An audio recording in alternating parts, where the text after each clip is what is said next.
The most valued, I be feeling like $1 million in the bank account. The most valued, never die, cause I'm going for the big amount. The most valued, I just turn the robbers cause I really hold it down. Hello everyone, and welcome back to Most Valued Podcast. We're here for another episode, and this is going to be such an exciting episode. I'm really happy to have this guest here today. So here today we have Josiah Dunjey. Good to be here. Good to be here. Josiah is an entrepreneur. He's a founder and director of Dunjey Productions. He's also has an agency called Clutch Digital Media and an independent film company based in WA as well. This agency has produced a lot of short films such as The Gift of Years, The Flower Bed, Goodbye of the Summer, and The Belly of the Beast, which I have seen some of them as well, and they're really good short films, so you guys should too. So Josiah, how are you? I'm very well. Very busy, but been keeping well. That's good. Good to have you here. For sure. You know, I keep up with you a bit on social media. Yeah. You're a busy man. We lot connected. of reels. Yeah. So your last podcast, obviously, you had Moses Deng on, so he's a good friend of mine, and we connected that way. So, man, I can't wait to talk. Yeah, definitely. Before we begin, actually, what do you have for us? I have a little something. So we've got some, a bit of red. We'll make the next 40 minutes nice and enjoyable. Okay, all right. A good chat. So Winton Road. Yeah, I'll pull this out. Valley, mate. And we'll we'll get stuck into it for sure. Keen. Red wine is good for your spill heart. Anyway, so I know that one. There we go. No spirits. Now we're real entrepreneurs. That's it. There we go, my man. I have to live the lifestyle of an entrepreneur, you know? Cheers. This is what they do. Cheers, sort mate. of, maybe. Thank you. All right. Wow. Let's get into it, man. Let's go. Okay, so how did you get into films? Give us your journey. Yeah, started at a very, very young age. Yep. So it was actually my dad. He showed me, the Steven Spielberg, George Lucas movies, Star Wars, Indiana Jones. Those were, favorite childhood movies. And originally I wanted to be those characters. I wanted to be Harrison Ford, with the whip and doing crazy things, stunts. And then I realized I can't. I realized that was 100 years ago. And, I was like, well, I want to actually create these sort of movies. Yeah. And share these same experiences for audiences. So, I started making movies when I was about 10, 11 years old with one of my closest friends. And then it transitioned into high school. Yep. And, late high school, I actually started my film company, Dunjey Productions, and it just took off there. I was always a kid running around with a camera in school. I was always the one who was, at lunch in the media room doing extra things. And, I was able to do it with one of my closest friends, Peter Sullivan, as well. So we basically just got our heads stuck straight into it. And, we ended up making a few pretty cool movies in school with the help of our school, and then that sort of transitioned into more professional movies after school. Yes. At the age of 17, 18. Wow, that's amazing. Yeah. I do remember you telling me a story about your principal. Was it an exam that you had as well? Yeah, so school was very... Exactly. They were very supportive. Yeah. It was a funny story. We were studying for exams, and it was, the final WACE exams. So these are like the big exams, in Australia. And your school? Yeah, I just wasn't focused on it. I was focused on the company. I was focused on movies, and it was actually our deputy principal who was really, really invested in us and invested in, what these young guys could do. And I remember, having these phone calls from places in New Zealand where we were sourcing props from, places in Geraldton where we, needed our guns from, replica World War II guns. And I'm like, sir, I understand no one... If someone had their phone out at my school, it gets taken away, it goes straight to the office. Parents are notified, all of it. So there's a very strict no phone ban, but I was a businessman. Yeah. I was a businessman.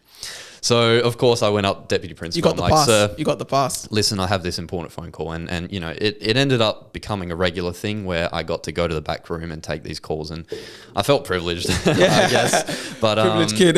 yeah, legit. But we were, they were very invested in us. And that's where it started. They really, definitely seemed like they were all involved, As a principal, I wasn't that close to my principal. No, it helped. Trust me, it helped. Yeah, it must have. It a helps. lot. And that's the whole thing about connections, right? And just using your circle and using whoever you have around you to actually leverage yourself in a way. You have to be good to everyone. That's true. Yeah. It comes back to you, doesn't it? Yeah, it does. It does. It comes back to you. Yeah. Wow. All right. So, and you have an agency, Clutch Digital Media. Yeah. So, how did you get into that? And give us like a few steps, like what the costs and everything like to do with it. Like, how is it? So it's a lead generation agency. So this is very, very recent. It's an endeavor that I've been embarking on the last 3 or 4 months, where I'm actually going out and I'm generating leads. So whether that's clients, bookings, patients, for certain niches, I'm going out and I'm actually generating them, potential leads. I'm bringing people through their door, which in turn means revenue for them. Yeah. So it's a paid advertising agency. So essentially that just means that I'm going out, I'm creating these ads and I'm running them for businesses that want to get more traffic. Yep. And we're sourcing 2 different niches at the moment, which is dentists and trade. Yep. And completely different. Yeah, that's opposite. Very, very, very Health, different. But white collar. Yeah, it's just because I want to be able to find out which one I prefer more and which one I can generate the best results for. But at the end of the day, all I say is that, if a business is not on social media now and actually, putting their best foot forward with their content and using social media as a means to get people through their door, they're not going to thrive. They're not going to get anywhere. Nah. And it's a lot of social media is the biggest. Exactly. It's a lot of these impact. small, medium businesses who aren't there yet. And they'll notice that all of the big businesses generate revenue through their social media. Yeah. Do you have evidence of that at the moment? As in for bigger businesses doing that? Let's say previous businesses that you've helped out. For sure. I do. they- They're actually still under a contract at the moment. So Okay. there's not any which we've ended with, which is very good because That's it good. means that people are sticking around with us. Yep. So I'm not For able longer? to say what clients we have. But I mean, look, we've already generated heaps of leads for... most recently, it was a Facebook client. So he actually runs a bunch of courses for people. Yep. And we were looking at like $6 per transaction. So if you're looking at $6 to get someone through the door for a $150 product, then the profit margins are really big. Really They're big. good. Really big. Exactly. Wow. Yep. So yeah, that's occupying a lot of my time at the moment. But I guess marketing is something that I can sort of transition my filmmaking skills into. Yep. And I've been able to leverage the connections I've already have to actually get some clients through the door. Yeah. Yeah. That's amazing. Yeah. Thank you. With your short films, I did see a few. They were really great. They were great. Remind me of a lot of portrayal of traditional relationships in Australia. A lot of historical Australian stories, like the flower bed.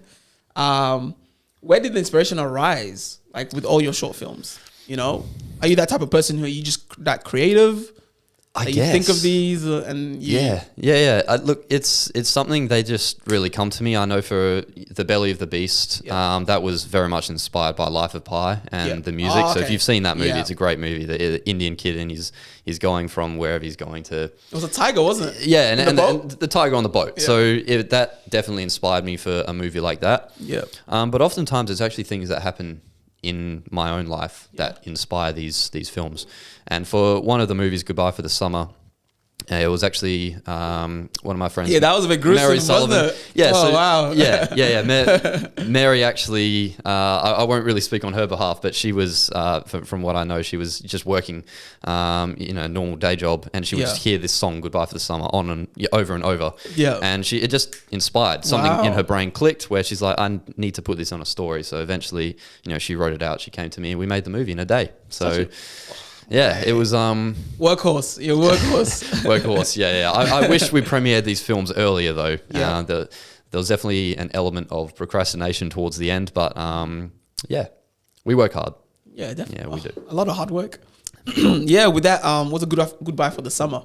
I was quite confused when I started watching it. I thought that maybe the child was lost. Yep. Maybe like a drowning or a car accident. Yep. And then towards the end, I see that she was drowning the former partner. Yep. I was like, wow, okay, this is Flips. real. This is quite real. It completely flips on its head. So a lot of people enjoyed that one. And these films were only ever meant to be short showreel pieces. They were literally just meant to, be able to show people what we can do for pretty much no money. Yeah. And then, see what we actually can do. And they turn around and they're like, well, why would we not throw money at these young guys? Yeah. Because they're doing something special. Yeah. And then I know previously you were speaking of like knowing your worth. Yeah. Within the industry, and you're someone who saying that if I can make these films, why do I have to always do it for free, Yeah. right? When you can get paid. So Yeah. talk more about that. 100%. I think in Western Australia specifically as well, Yep. so many people are out there working for free and they're okay with that. And I would challenge them as to why.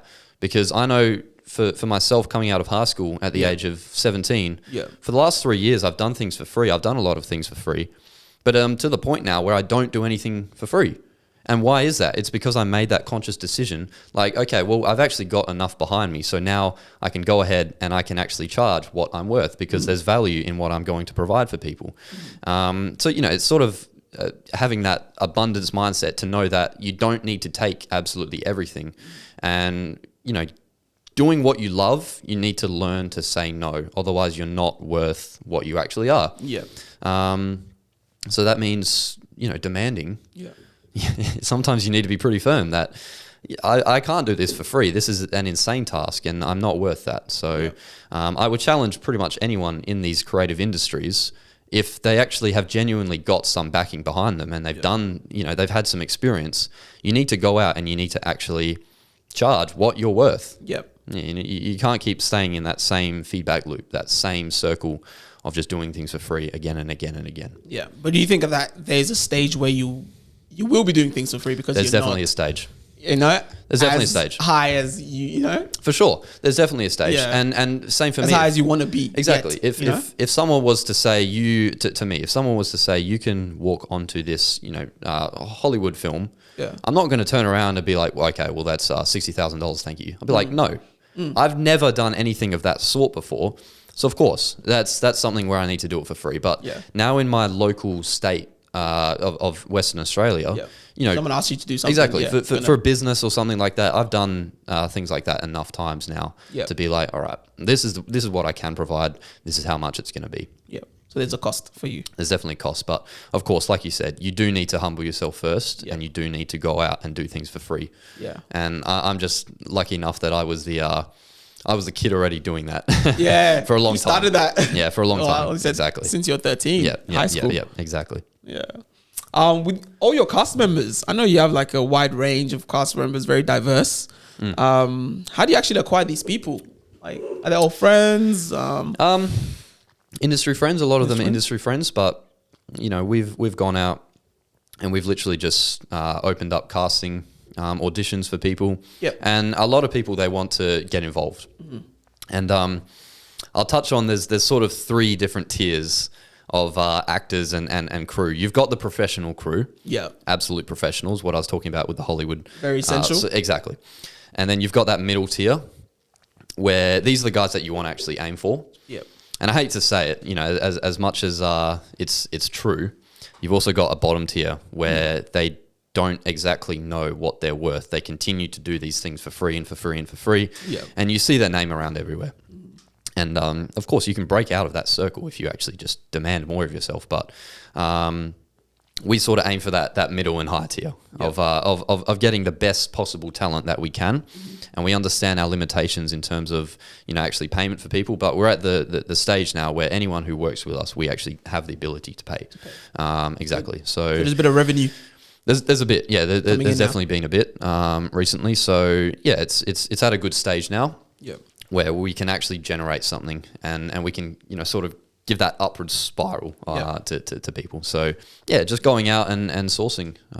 It's exposure too, because you know, I wouldn't have known a lot of your actors in your short Exactly. stories, you know, if they weren't Now on you those short stories. So it gives a lot of people a platform.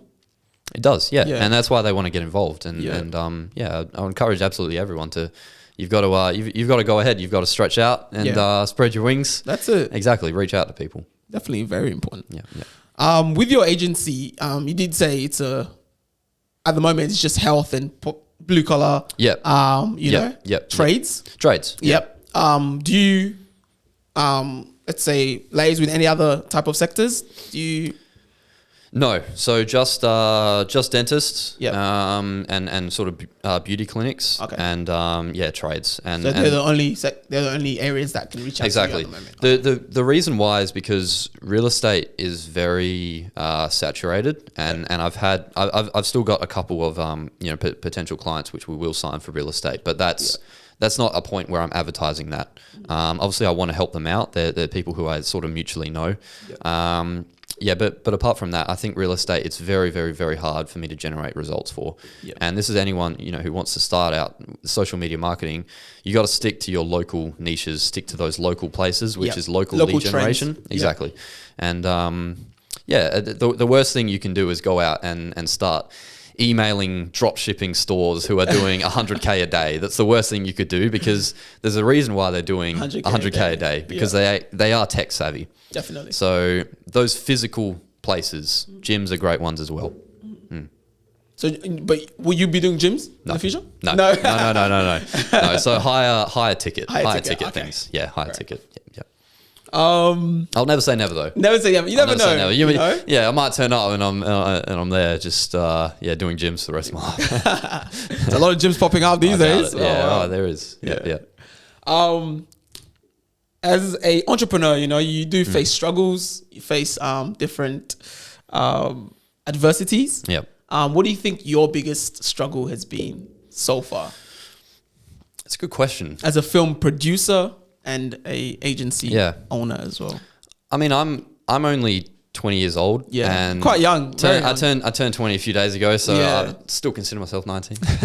But I don't feel like I've had anything that major. It would be pretty selfish for me to sit here and say a bunch of struggles or whatever when there's genuinely people who have actually gone through some serious battles, some serious struggles to get to where they are. Yeah. One thing I will say is that coming from a very privileged family and a privileged background, I would argue it's actually harder to get ahead because.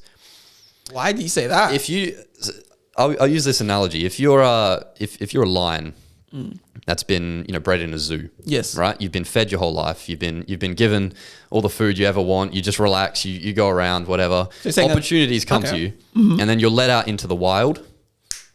Done, instant. It's over because you haven't been switched on to that sort of you need that monastic focus. Yep.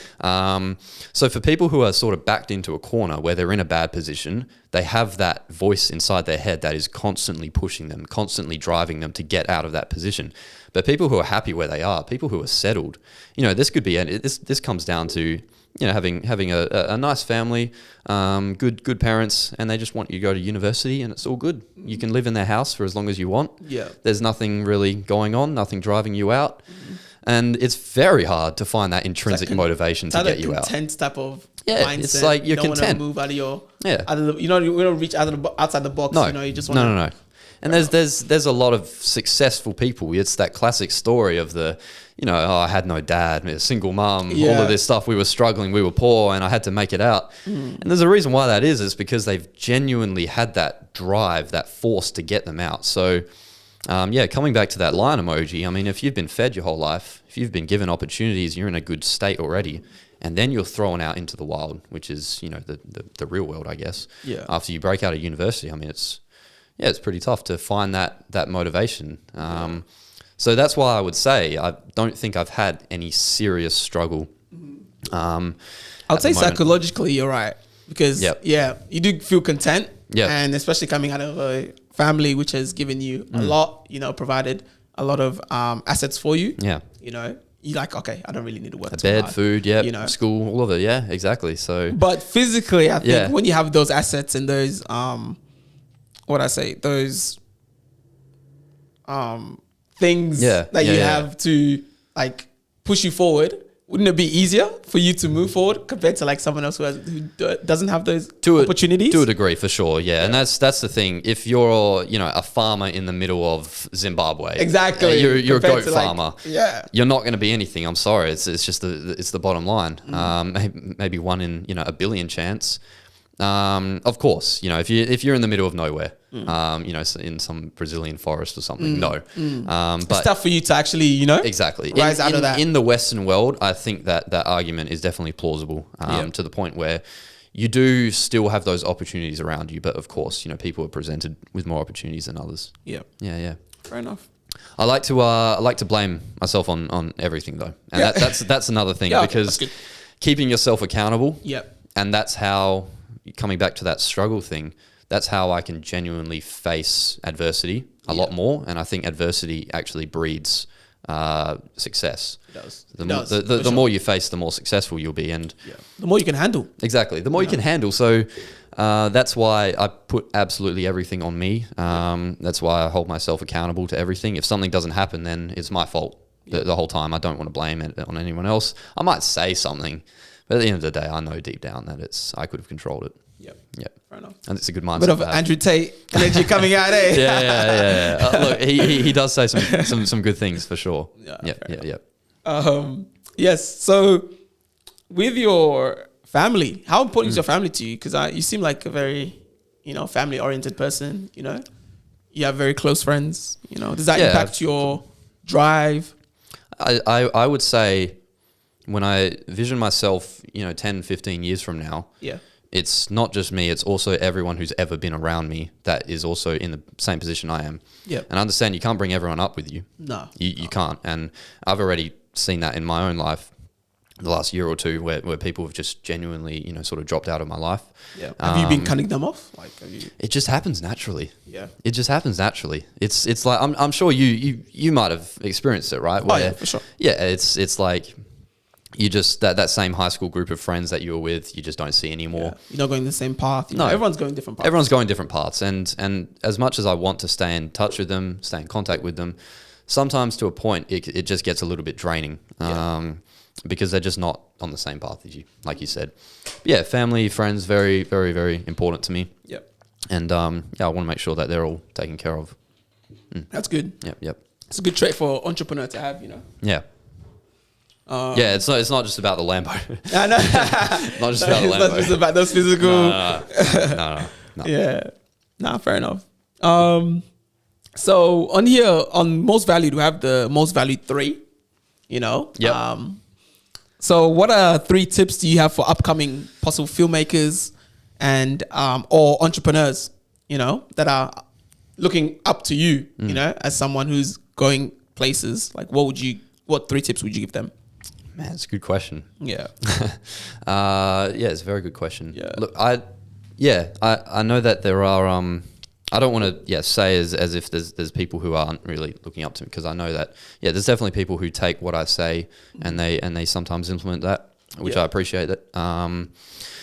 Look, number one I think is we were talking about this a little bit earlier, before the podcast, and it was about motivation. The difference between motivation and self-discipline. So if someone genuinely wants to go out there and do something, they don't need to buy a course. They don't need to buy a $5,000 course. To the point, it does help sometimes. It does help if you're buying into the right thing, the right mentor, because mentors help. But you don't need a course. You don't need a university degree. You don't need any of this stuff. You just need your wits. You just need yourself. You need that self-drive. I mean, people can accomplish anything if they really put their mind to it. And that's why I would say you need to be careful of being motivated compared to being disciplined. It's much, much, much more important to be disciplined as opposed to motivated. You could be on TikTok, you're scrolling, you see some David Goggins, motivational that gets you a bit thing. Motivated. Exactly. He's like, stay hard, do push-ups, all of this stuff, right? And you've got like the Rocky theme, the music going, and it's like, wow, I'm motivated. I'm hyped. I'm hyped. I'm hyped up. And what do? You scroll to the next thing. You scroll to the next thing. And this is repeatedly on TikTok. It's that cycle of motivation where it makes you feel good. It gives you that dopamine hit of like, wow, I can do this. I'm fired up. Yeah. But guess what? You don't do anything. You don't actually go you're out. not disciplined. And discipline is so much colder. It's just, it does not feel good, but over time it does. And people ask, first, exactly. Stuff. And they're like, what do you do each day? And it's like, well, same thing, I guess. Routines. Same thing. Routine. And that's just about having discipline. So motivation, it's a bit of a scam. Discipline is actually really what propels you forward. What's an example for you? What's a self-discipline thing that you do? I could turn around and say getting up at the same time, but I don't do that. I don't do that. I would very much prefer to have my sleep sporadic and surrounded around my work. So don't take that as advice for anything. That's something I'm trying to work on. I'm a 20-year-old, guys. Yeah, exactly. That's the thing. I'm 20 years old. It's like the sleep does not matter as much to me at the moment as what getting my work done does. So you're willing to give up sleep. exactly. If I look For at the work. time, it's 2 a.m. I could either finish what I'm on and go to sleep at 4, or I go to sleep at 2. I'd rather just finish what I'm on. Yep. I'll just go to bed at 4. I'll finish what I'm on. Yep. So sleep, no.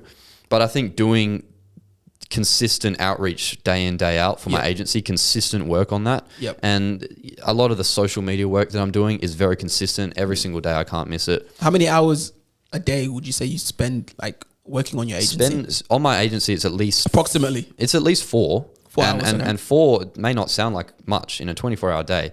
And this is actually the beauty of having an agency. Yeah. You don't need to spend these insane, crazy hours. Obviously I have, but as long as the work gets done for the day, then you're good. And that's that 4 on the agency. And then we go, an extra few on other endeavors, which is, most of the time editing or film work. Yeah. And, So it would be like a full-time job, honestly. essentially, yeah, by the end of the day, but like it pays off. Yeah. In a few years, I don't see myself, definitely. having to put in, like an 8-hour day, but like what I can accomplish in 1 hour, if I genuinely sit down and work hard, It's a lot, isn't it? is Without way more than distractions. people do in an 8-hour 9 to 5 shift.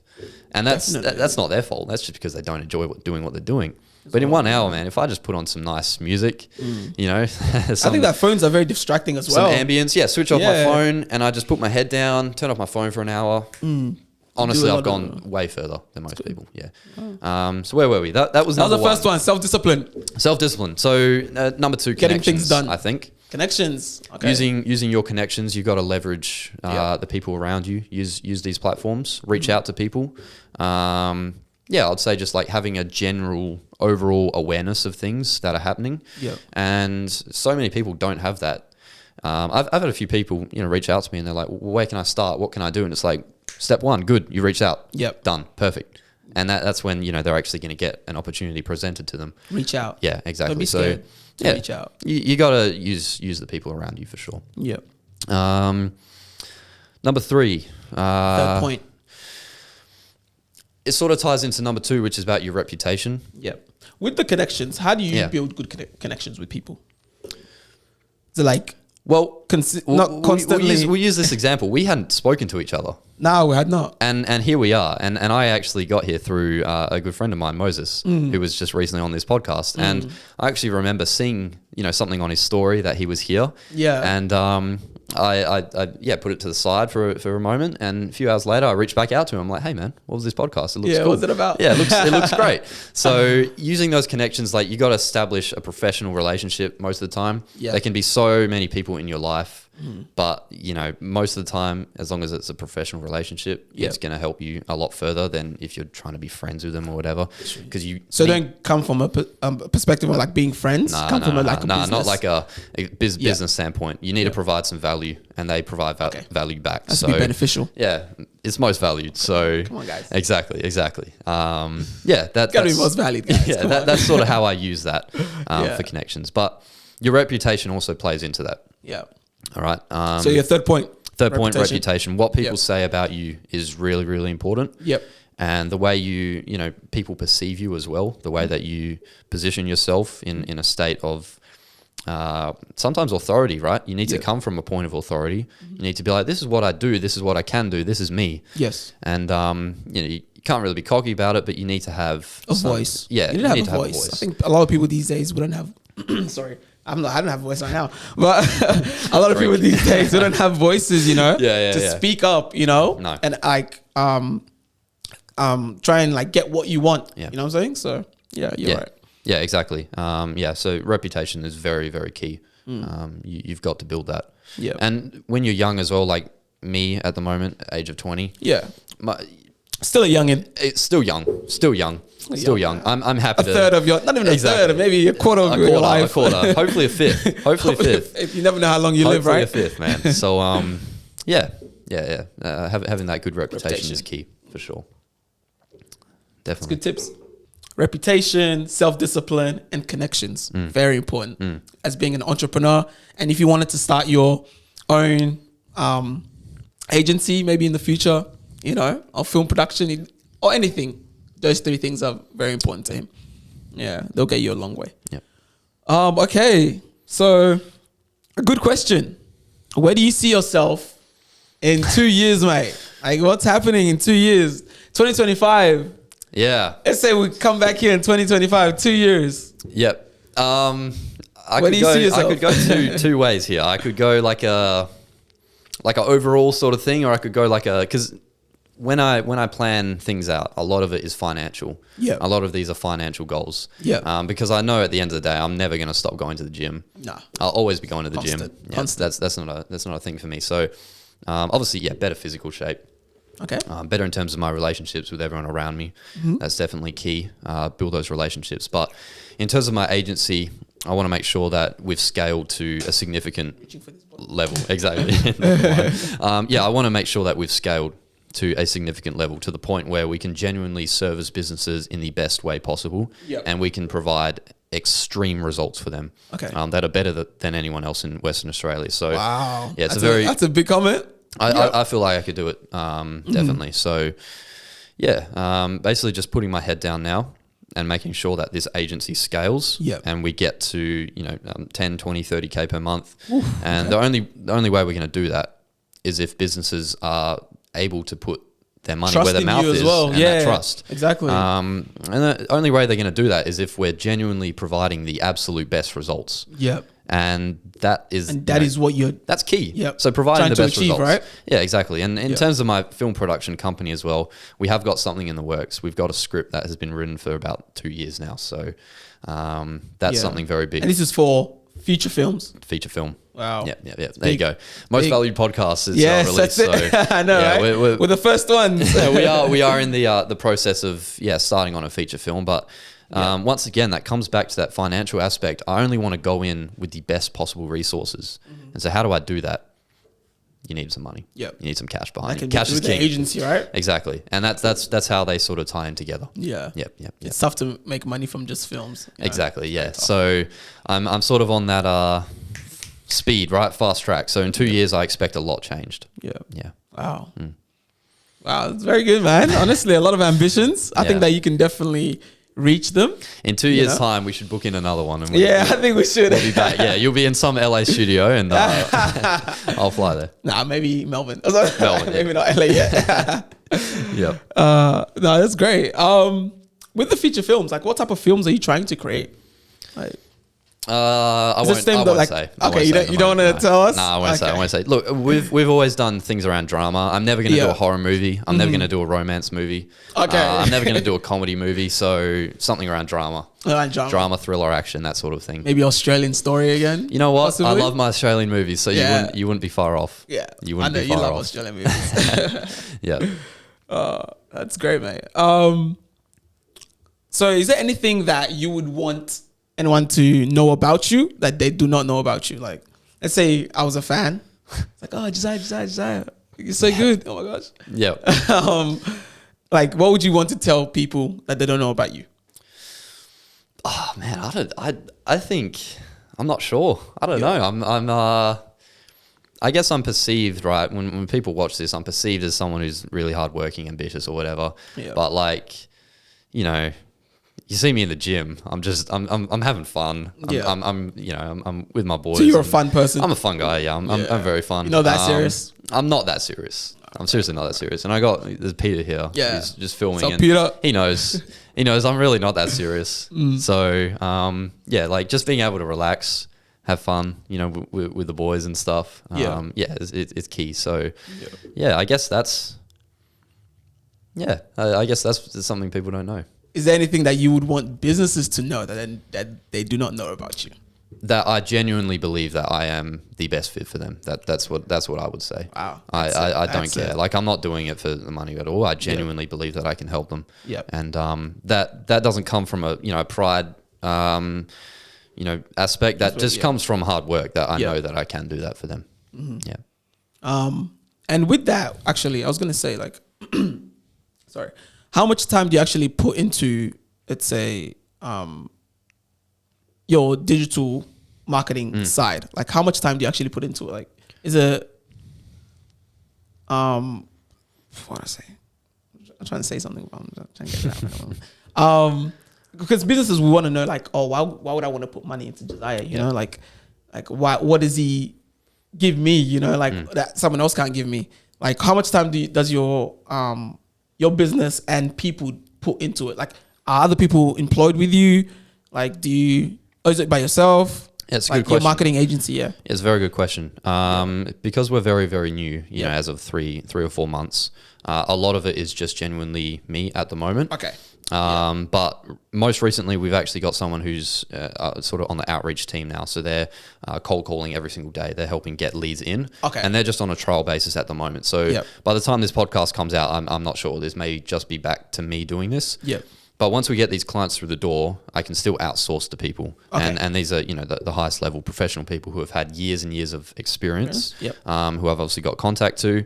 And we pay them the right amount so that the work can get done. Okay. And like, we don't have an office or anything. So of course we're not some big studio who's, you know, when businesses give money to us, where it's going to some coffee addict, you know, a guy who's working overtime, or the Wi-Fi bill, or whatever, something like that. right? Like, what's it going towards, you know? It's going straight towards the service. Yeah. So that's key. That's good. That's wow. key. Yeah.